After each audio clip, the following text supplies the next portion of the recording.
So I've been watching a lot of interviews with Guillermo del Toro talking about his new Pinocchio film, and he said something a lot of animation people say, like whether you just enjoy animation or actually have a career in that field.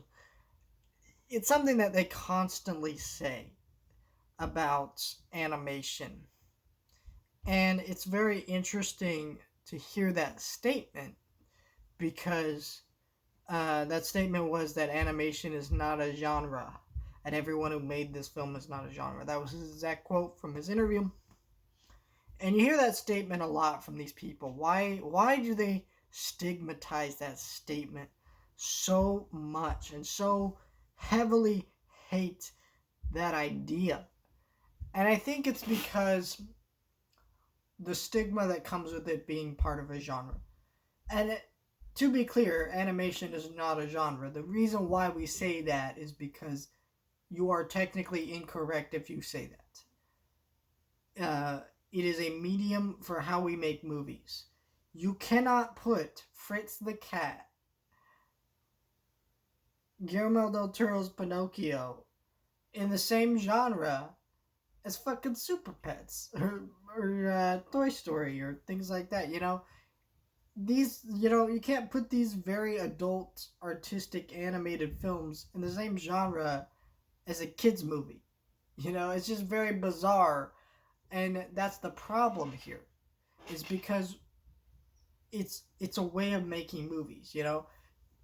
We see visual effects like CGI as a tool to create something like Avatar and holding this little blue Navi figure, right?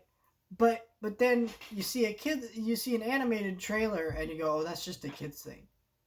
But what's the difference between those two types of things? If you get what I mean, that's why it's so frustrating for these people who work in this field, because they're being having this assumption be put on them that this is just a kid's thing. This is just an animation. Is just this thing that is only made for kids, and that is perpetuated also by studios. Bob Chapek, the previous CEO of Disney before he was fired, he had said something similar to the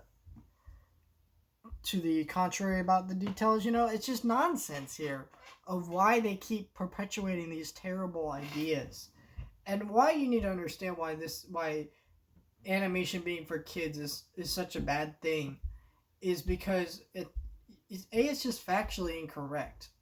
So the beginning of animation, what you need to understand, at least with American animation, was you didn't have a lot of competition. What you had were these people who were working at these big studios like Universal and other things, and then Disney came into the fold.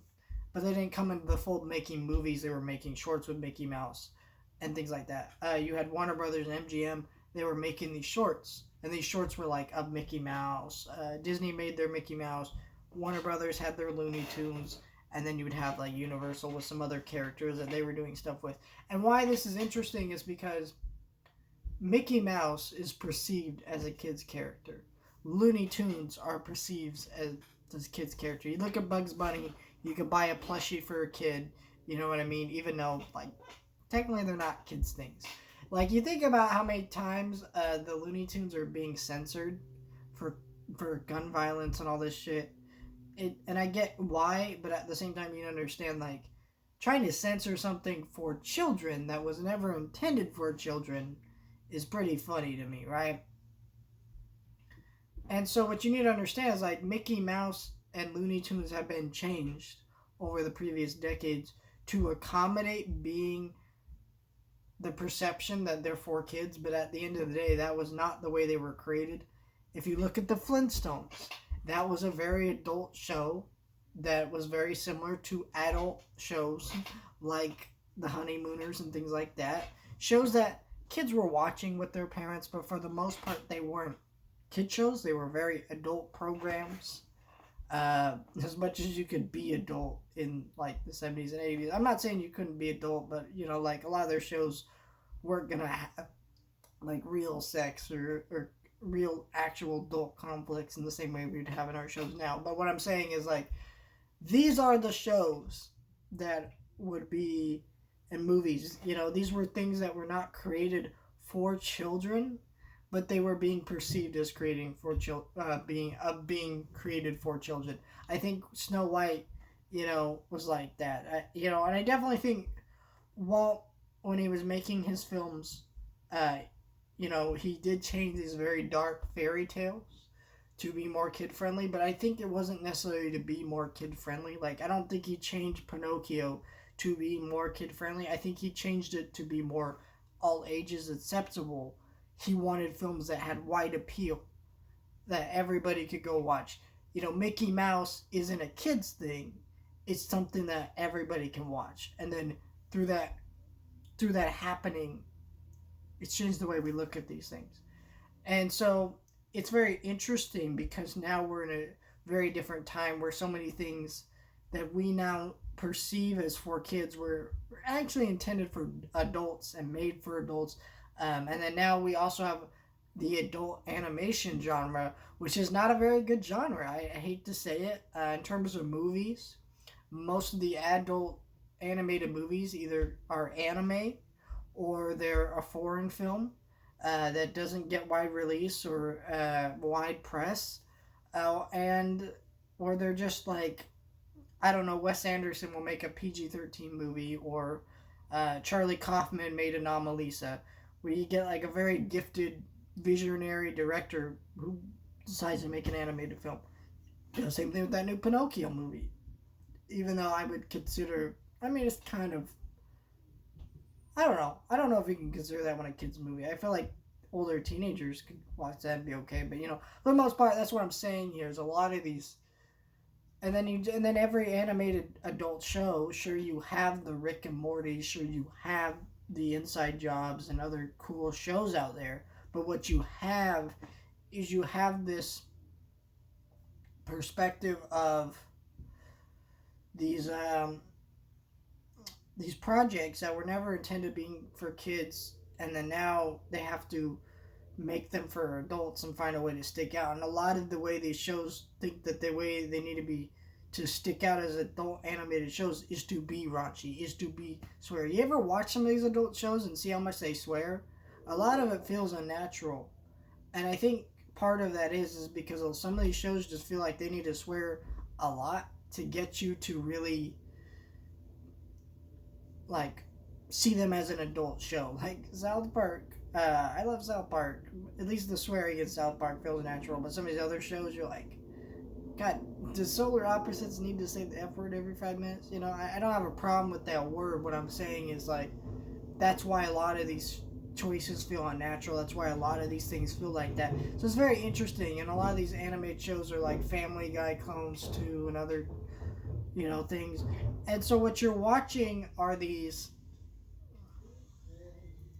So what you're seeing is why so many animators hate this stigma, because so many of them have stories to tell that they can't tell. Because if you want to be an adult show, even BoJack Horseman, you ever heard the story of the first season?